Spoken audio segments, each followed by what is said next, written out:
you want to be healthier, yet you just don't know what to do? All these shows telling you this and that, but nothing seems to work. Well, listen close. Golden State Media Concepts has got something great for you. The Health and Wellness Podcast dedicated to workout trends, healthy eating habits, diet, and everything about healthy living. Join us in our banters as we help you not just live life to the fullest, but live it to the healthiest.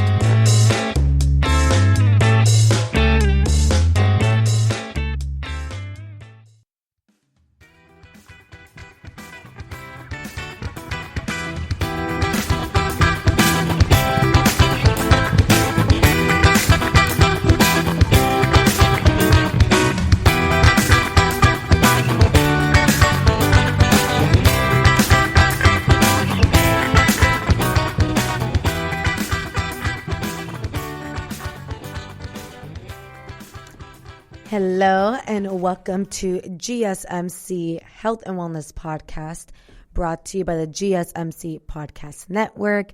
I'm your host, Cynthia, and happy Monday, everyone. I hope you all are having a very strong and healthy start to your week. I hope you all had a really safe and happy and healthy weekend as well.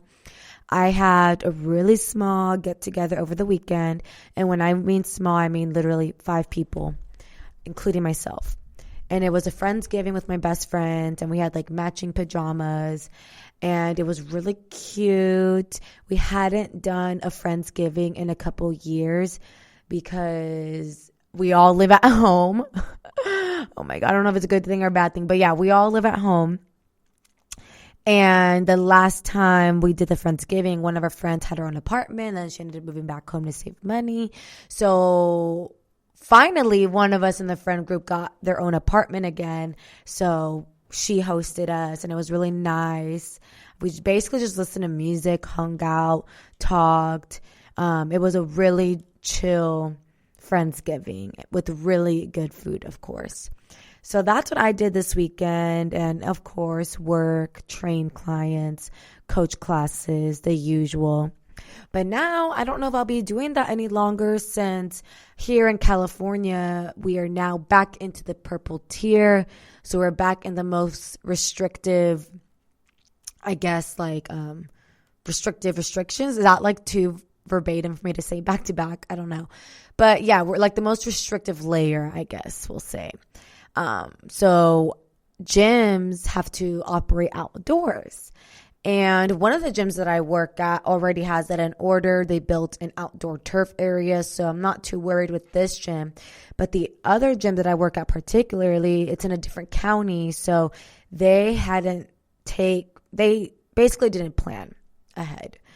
And we don't know if we'll be able to operate outdoors, especially in like the very cold mornings, you know, and have to be there 4 something in the morning to get ready for the 5 a.m. class. And honestly, I don't know if the members are going to want that. So I don't know. We shall see. Everything's so up in the air. We're just going to have to thug it out, I guess. But anyway, I'm here to talk about the anabolic window, if it exists, what is it? And in a nutshell, it's like a protein window theory. And to be honest, I believe in it, okay? So basically, the anabolic window is about nutrition timing, okay? So if you're trying to build muscle, strength training is the best way to do it, right?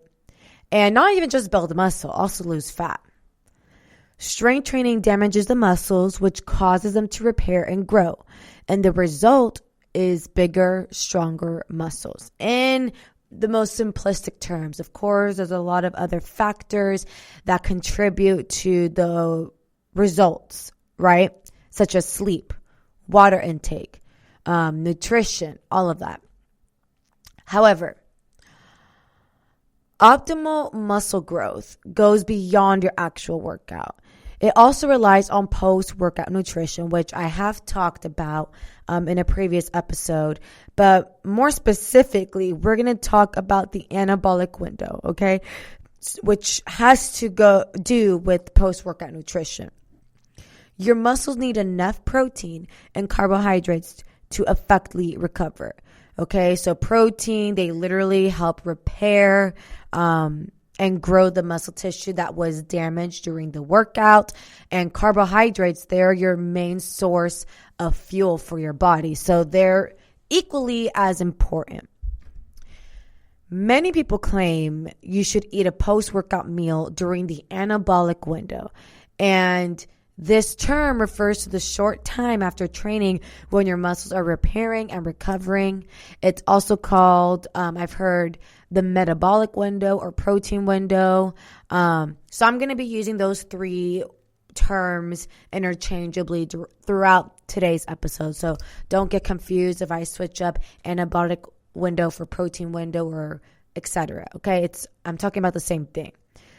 So it's basically the short time after training when you should eat or shouldn't eat. That's what we're trying to dissect here. If it's a myth, if it's fact. And allegedly, the anabolic window lasts 30 minutes to an hour. But really, if you want maximum results, you should consume protein and carbs within this time frame. Eating a meal after these 30 minutes is supposedly less helpful. After an hour is even worse. When I coach members, clients of mine, I always like to say to eat within an hour window. Like if your workout is over at 10 a.m., try to get a protein shake or oatmeal or something, okay, that's high in good carbs and protein within that hour window. So before 11 a.m. And many people use this concept to practice precise nutrient timing, myself included. As it turns out, there's little scientific proof to back this strategy, supposedly. So we're going to be learning right now about the anabolic window theory and why some say it doesn't exist. Okay, so let's unpack it real quick. The anabolic window theory is based on your body's anabolic response, right? Anabolism is when small molecules grow into bigger, complex molecules. And these molecules form into new cells and tissues, including muscle. It's the opposite of catabolism, or when larger molecules break down, which we'll also talk about catabolism throughout today's episode a little bit later, though. After strength training, your body is in an anabolic state, okay? And this involves a range of cellular processes that facilitate muscle repair and growth.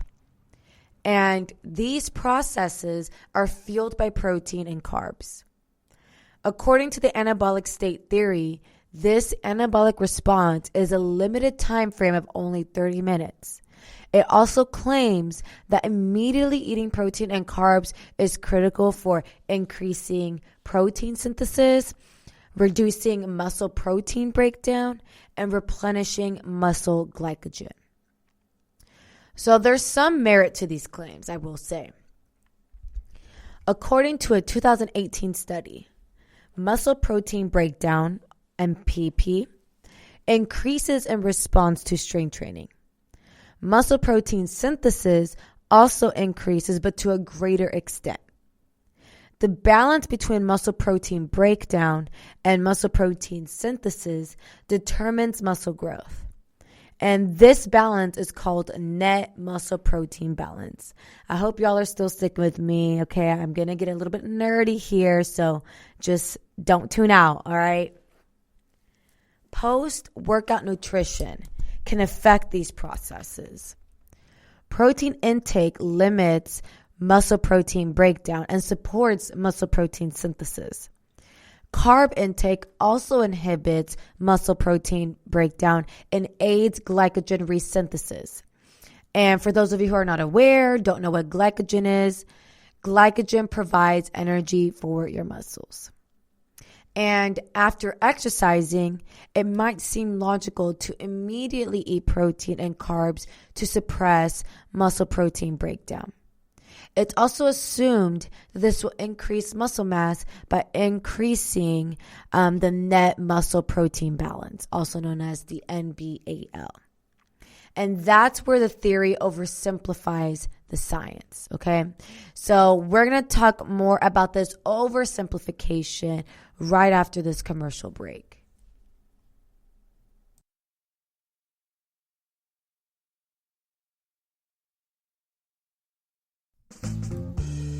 Are you looking to learn more about the latest trends from the fitness world?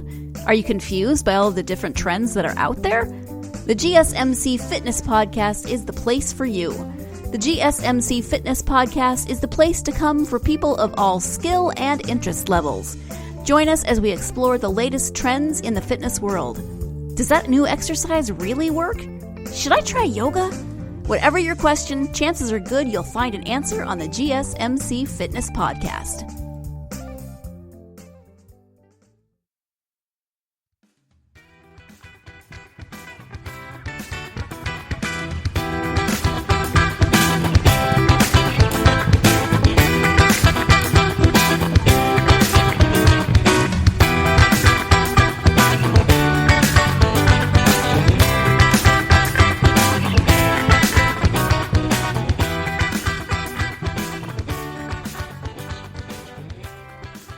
What's up, you guys? Welcome back to GSMC Health and Wellness Podcast. So right before the break, I was explaining to you all about the anabolic state theory or anabolic window theory, which is based on your body's anabolic response, basically dealing with how your body responds to muscle protein breakdown and muscle protein synthesis within a 30-minute period, and if protein and carb intake inhibits or aids in that process. And I mentioned to you guys that this is kind of where the theory oversimplifies the science portion, right? So changes in muscle size depend on myofibrillar proteins, okay? And to increase muscle mass, the suppression of muscle protein breakdown would need to solely target these proteins. Y'all following me? However, muscle protein breakdown affects many types of proteins. This includes muscle proteins that rapidly turn over or have been damaged. Degrading these proteins may be essential to remodel muscle. This suggests that trying to limit muscle protein breakdown through post-workout nutrition might actually hinder proper recovery. Plus, aside from nutrition, there are many factors that affect recovery and growth, including age, hormones, and training routine. There also isn't hard evidence that says the anabolic window is only 30 minutes long. It's not clear where the suggested time frame may have came from. So with all of that being said, okay, I know it was a pretty dense information. We're going to now dissect what the science says about this concept, about the anabolic window. The concept of a narrow anabolic window is a widespread belief. Research shows that it's not as short or as simple as it seems. A small 2017 study found that pre- and post-workout protein intake both produce similar muscle adaptations. This suggests that pre-workout protein would suffice and immediate post-workout intake isn't much better. It also proposes the window of opportunity for protein is quite wide, okay? So it's not as short as 30 minutes. An older 2007 study had comparable results. Participants consumed whey just before exercise or 1 hour after. Both groups experienced similar changes in muscle protein synthesis. Additionally, a 2013 meta-analysis of 43 studies didn't find a strong link between immediate protein intake and muscle growth or strength. The role of immediate protein intake on muscle protein breakdown may also be exaggerated. While it's true that muscle breakdown increases after training, a 2009 article says this effect is brief. A 2010 study examined the post-workout anabolic response that happens after protein intake. Researchers found that the response is mainly due to protein synthesis rather than protein breakdown. This proposes that immediately eating to reduce muscle breakdown may not be necessary. The exception is if you worked out while fasting. According to an older 2003 study, fasted exercise significantly increases post-training muscle breakdown. So if you don't eat before training, it's important to eat right after. Finally, a 1997 study found that delaying post-workout carb intake by 2 hours didn't affect muscle glycogen resynthesis. The levels of glycogen remained the same 8 and 24 hours later, suggesting later carb intake may still be beneficial. So with that being said, let's enter the next frequently asked question surrounding the anabolic window. Is an anabolic workout good for your health or dangerous? The concept of an anabolic window doesn't have much scientific proof. Therefore, training to take advantage of this window may not be essential. It's neither good nor bad for your health. There's also no harm in consuming protein and carbs immediately after training. If this suits your lifestyle, such as myself, then feel free to stick with it. What is good for your health is incorporating exercise and a balanced diet, as we all know already, right? So here's for those asking or thinking to themselves how to try anabolic exercise. So if you'd like to try anabolic exercise, here's what you should do. Strength train, first of all. Strength training or resistance training promotes anabolism and muscle growth. You can achieve this by lifting weights or doing body weight exercises. Consume enough carbs and protein. Generally, it's recommended to eat carbs and protein at a 3-to-1 or 4-to-1 ratio. Eat within 30 minutes after a workout. The purported anabolic window lasts 30 minutes after your workout, and you can save time by preparing your meal before exercising. With all exercise routines, be sure to stay hydrated.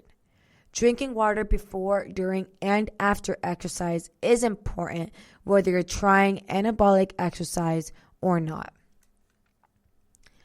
So you guys, here's the main points takeaway from this discussion so far. According to research, the 30-minute anabolic window doesn't exist, meaning that a later post-workout meal won't significantly hinder muscle growth. This suggests that eating protein and carbs immediately after exercise isn't critical for maximum gains. So eat your post-workout meal when it works for you. This could be before training, right after, or later on. The exception is if you train in a fasted state, which means you should have a post-workout meal soon after. Does that make sense to everyone? I feel like I definitely am someone who eats or tries to not really so much eat. It's more like a really high calorie post-workout shake. I love to have a high calorie, like I'm talking 500 calorie, high carb, high fat, high protein shake after my workout. In my head, I still feel like I'm getting the maximum gains. Again, this is just for me personally, but I feel my best when I have this shake directly after. When I have it like 2 hours after, I feel like it's a waste. You feel me? Like I'm like, okay, I just worked out. I should replenish my muscles, replenish the glycogen stores in my body for maximum results. Although the science says otherwise, in my mind, I disagree, honestly. I disagree, and I'm going with my gut, with what feels right for me, with what I've been doing the last couple years, and I'm just going to continue doing that. Like I said, whether you eat pre-workout, directly after, or a little later on, it doesn't matter. As long as you get that protein intake in, you shall reach your goals, unless it's in a fasted state, right? So speaking about protein shakes and all, not only does it got me, feeling a little hungry right now, but it's also going to lead into our next question. Slight change of direction here. Answering, should you have a protein shake before or after your workout? So we're going to unpack this question right after this commercial break.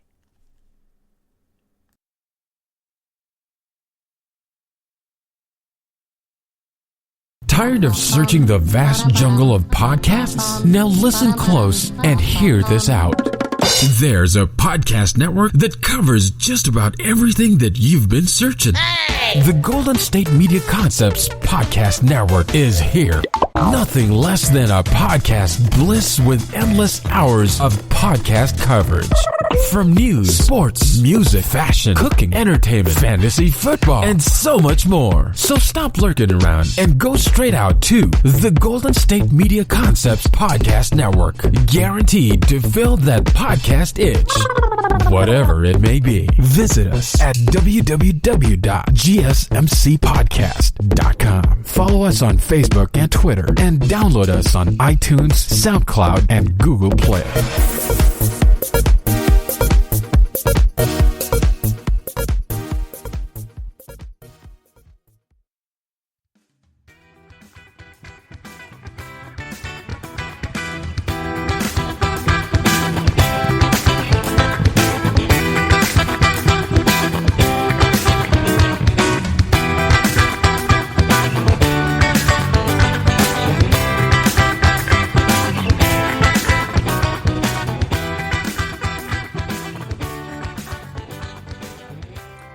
Hey guys, welcome back to GSMC Health and Wellness Podcast.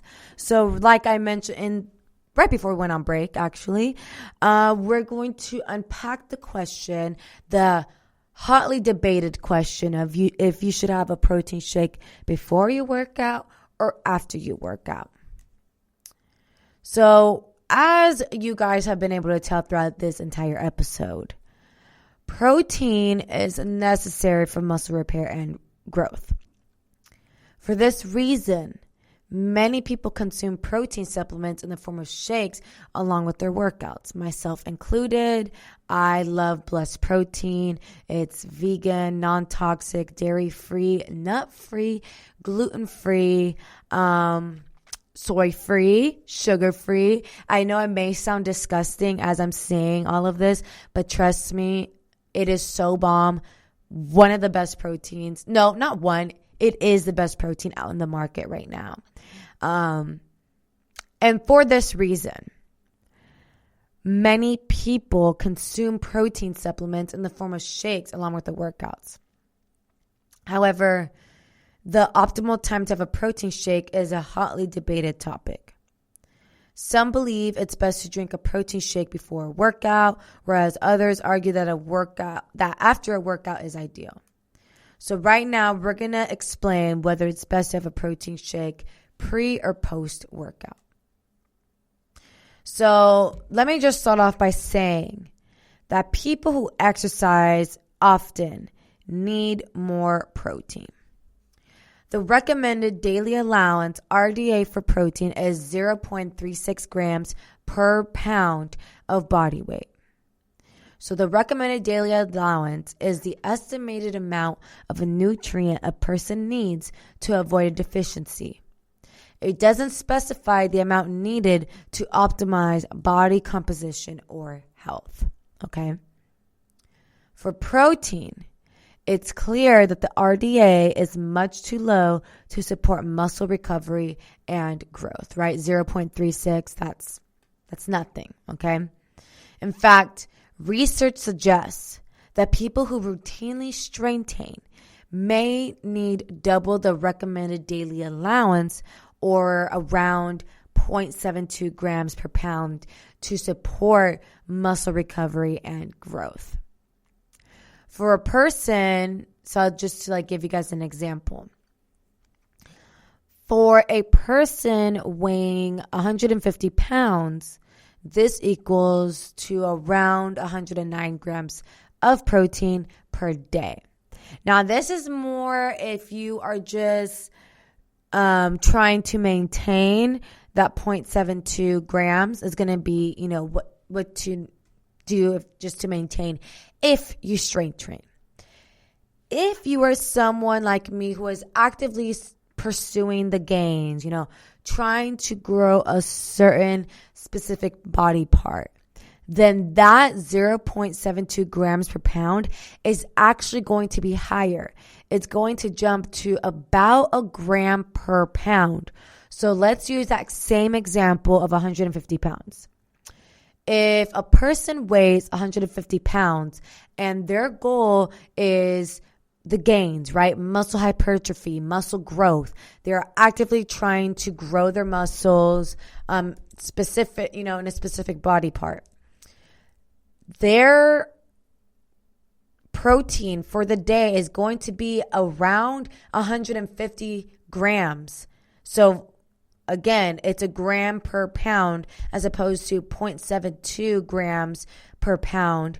0.72 is to maintain, a gram per pound is to grow, and then the 0.36 grams is for the average sedentary person who doesn't really work out, who doesn't strength train on the regular. Does that make sense? I know I kind of went on a whole big circle there, and I could have easily explained that in a more efficient way, but I don't know. There's a million things running through my mind right now, so I need to focus. With that being said, to optimize your results, spread this amount over 3 to 4 meals that are consumed every 3 to 4 hours, right? So you're not going to consume 109 grams in your breakfast. That doesn't make sense, and that's not really going to do anything for you, okay? A protein shake is a good option between meals, either as a snack or around your workout, and this typically protein shakes contain anywhere from 25 to 30 grams of protein per scoop.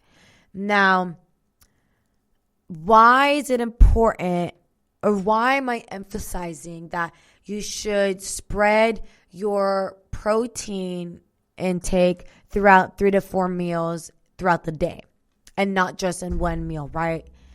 And this is because our bodies physically and literally can't process, I believe, correct me if I'm wrong on the number, but I believe it's no more than 40 something grams and 50 something grams for a guy.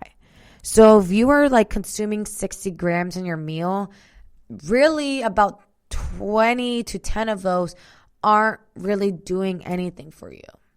So this is why it's important to spread that amount throughout the day, ideally every 3 to 4 hours. So again, people who exercise regularly need more protein to support muscle recovery and growth. So consume your protein at equally spaced times throughout the day. Moving on to the next question. Does the anabolic window matter? Many people believe drinking a protein shake within 30 minutes of exercise will maximize the results in the gym. And this 30-minute window, commonly known as the anabolic window, is a short period of time in which your muscles are like a sponge for protein, okay? That's the best way I can explain it. It's like a sponge. The thought is that if you consume protein outside of the anabolic window, your body won't effectively utilize it or build muscle. Research now suggests that this anabolic window of opportunity is much longer than 30 minutes and may not be limited to after exercise. In fact, It may not matter if you drink a protein shake before or after your workout in terms of optimizing muscle repair and growth. Okay? So again, it was previously believed that protein had to be consumed within 30 minutes of a workout for your body to use it. And recent research suggests that this may not be the case. To date, only one study has compared the effects of consuming protein either before or after a workout on muscle strength and size. The researchers split 21 men into 2 groups, both of which received a protein shake containing 25 grams of protein. One group received it immediately before their workout, while the other group received it immediately after. Everyone completed a whole body workout 3 times per week for 10 weeks.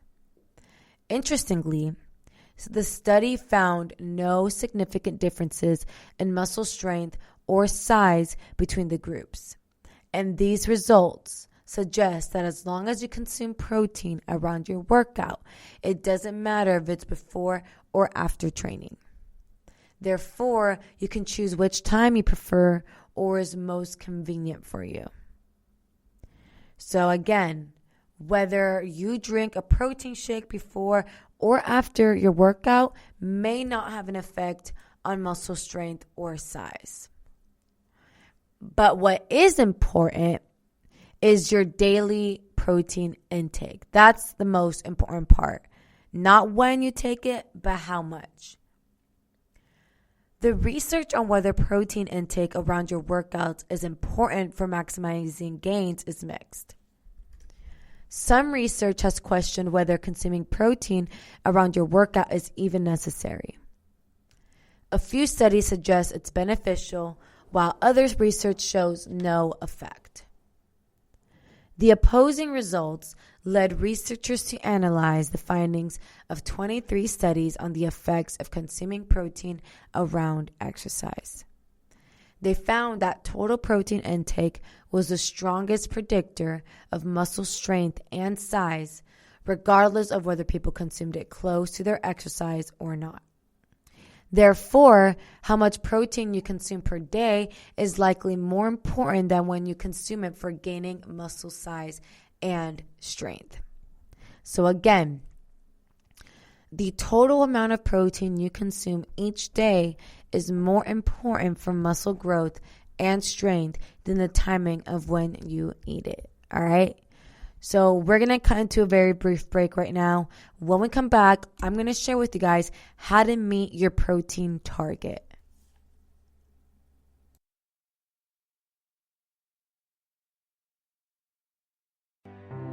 The Gsmc Life and Happiness podcast takes you on a journey of exploration. We'll discuss tried and true methods alongside the latest trends of how to best live your life to its fullest and happiest. From psychology to meditation, science to self-help books, the Gsmc Life and Happiness podcast will help you to discover what makes you happy and how you can live life being the best you possible. Download the Gsmc Life and Happiness podcast on iTunes, Stitcher, SoundCloud, Google Play, or anywhere you find podcasts. Just type GSMC in the search bar.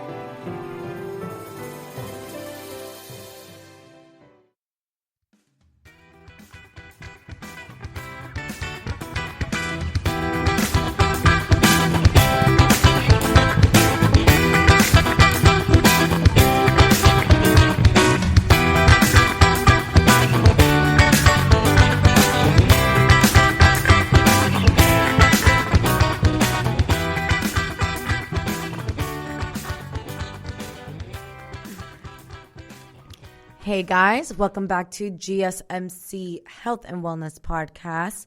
So we are now going to be explaining how to meet your protein target. Both animal and plant-based foods contain protein and can help you meet your daily protein goal.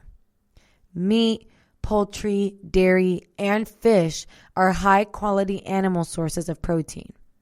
Meanwhile, nuts, beans, legumes, and soy are good sources of plant-based protein. Research suggests that animal-based protein is superior to plant-based protein for building muscle, but it's beneficial to consume a combination of both. Protein shakes can also be a convenient way to increase your protein intake, especially when you cannot get enough through food alone. The most common types of protein powders on the market include whey protein, casein protein, egg protein, soy protein, and rice and pea protein, which are vegan. So I'm going to get into greater detail about each protein right now. So let's begin with whey. Whey protein is a milk protein that is quickly absorbed by the body, making it useful before or after your workout. It also contains bioactive proteins that may offer other health benefits. Whey protein is definitely one of the more popular options out in the market. Many protein powders and supplements and bars contain whey. I myself am dairy free, so I do not touch anything with whey protein in it. That's just me personally. Next, we have casein protein.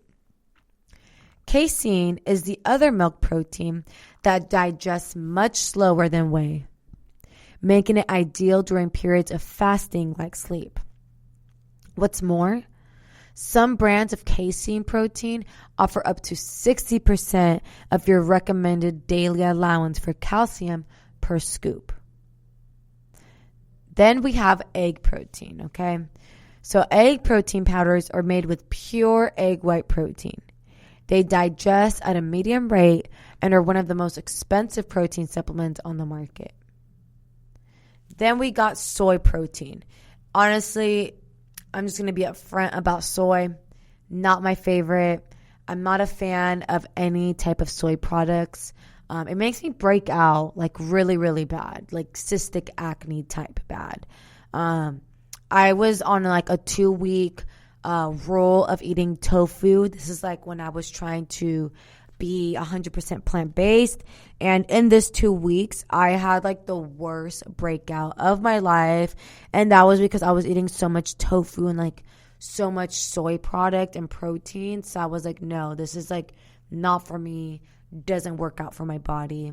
So I have like a thing towards soy. Like when I read soy, I'm like, I immediately just like squint my eyes and I'm like, I don't like you.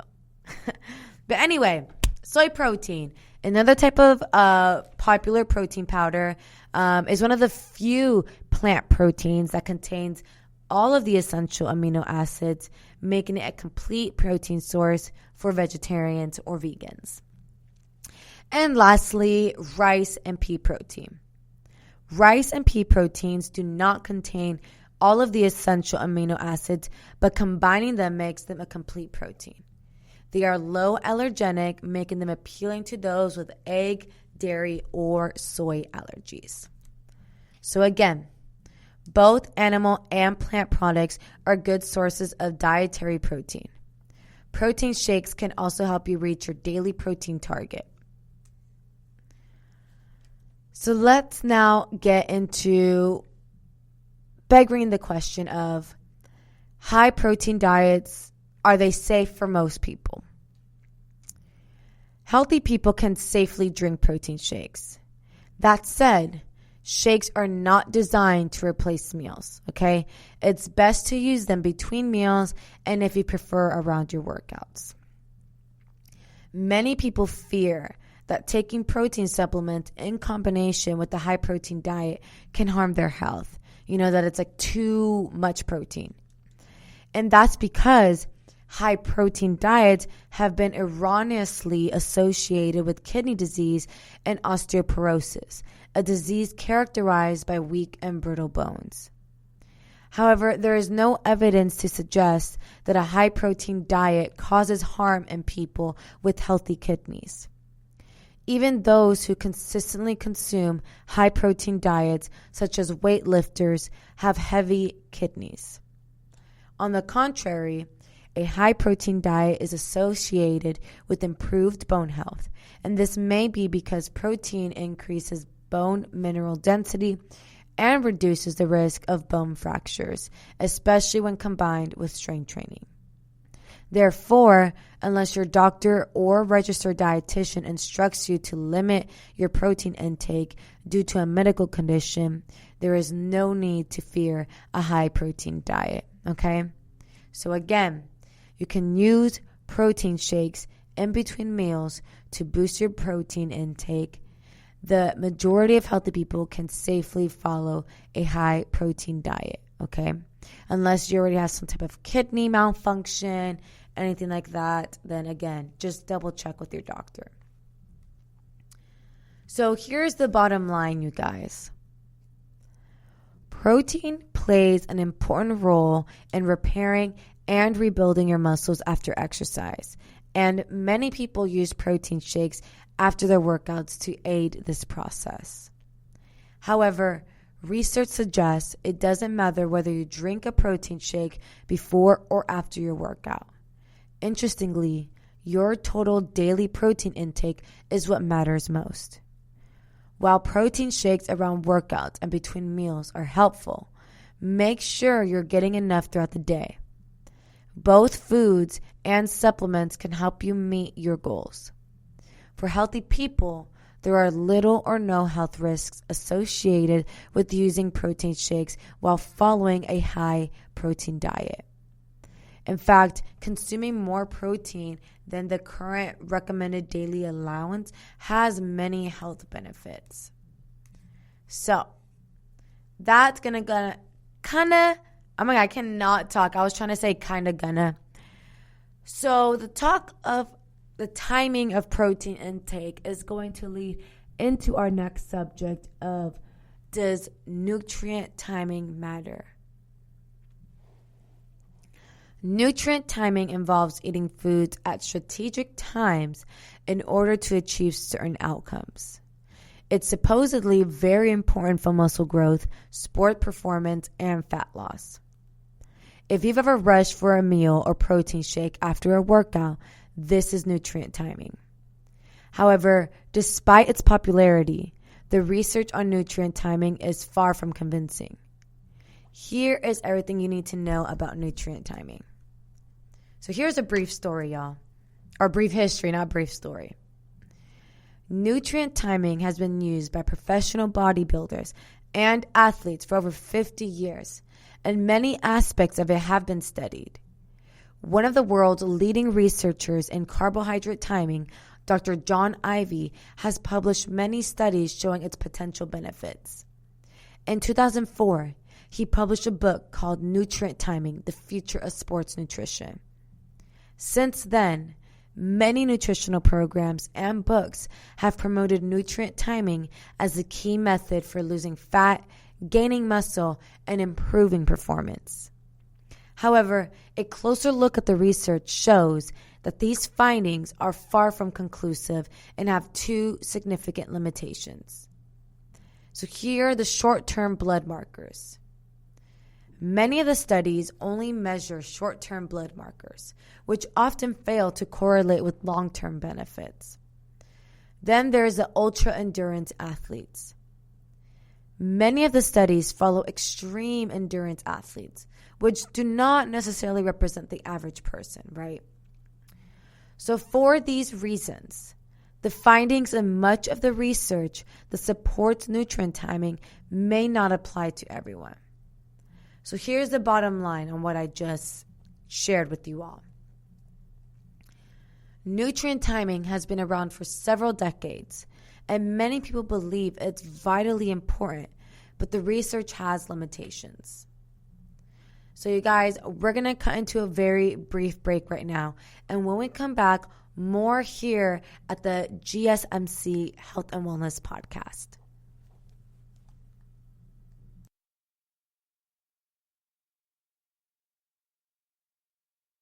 Are you tired of the same old news? Are you sick of the seemingly endless political spin and negativity? The Gsmc America's Still Beautiful podcast is a weekly news podcast covering all the top positive and uplifting news stories. We cover stories that will inspire, uplift, and remind you of the good in the world. Tune into the Golden State Media Concepts America's Still Beautiful podcast to get all the great and positive news stories of today. Download the Gsmc America's Still Beautiful podcast on iTunes, Stitcher, SoundCloud, Google Play, or anywhere you find podcasts. Just type GSMC in the search bar.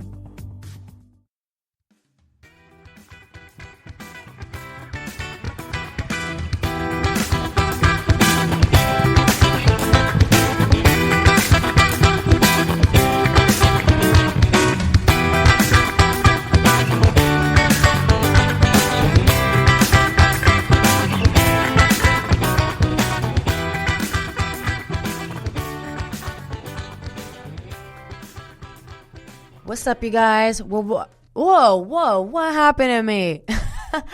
Hey, guys, welcome back to the GSMC Health and Wellness Podcast. I don't know what just happened to me. I got all tongue twisted there. I already told y'all that there's like a trillion things running through my mind right now. So I feel like my mind is like turning on wheels, but my tongue is like bleh. So anyway, we are now entering the final segment of today's episode, and we are going to still touch on the anabolic window, and I want to get more into, the theory of the anabolic window, which is based on two key principles: carb replenishment and protein intake. So one main aspect of the anabolic window is carb replenishment, since carbs are stored in the muscles and liver as glycogen. Research has shown that glycogen is replenished faster within 30 to 60 minutes after working out, which supports the anabolic window theory. However, timing may only be relevant if you are training several times a day or have multiple athletic events within a day.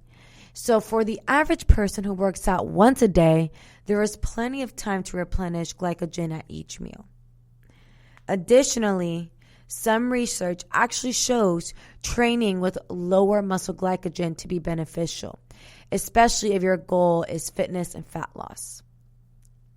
New research has even shown immediate replenishment may reduce the fitness benefits you receive from that session. So although immediate glycogen synthesis makes sense in theory, it is not applied to most people in most situations, all right? Now let's get into protein intake, because I obviously can't stop talking about it, right? But it's just so important when it comes to us dissecting anabolic window. So the second aspect of the anabolic window is the use of protein to stimulate muscle protein synthesis, MPS, we're going to abbreviate it, okay? Which plays a key role in recovery and growth. However, while muscle protein synthesis, MPS, and nutrient replenishment are important parts of the recovery process, research shows that you don't need to do this right after a workout. Instead, focus on your total daily protein intake and make sure you eat high-quality protein at each meal.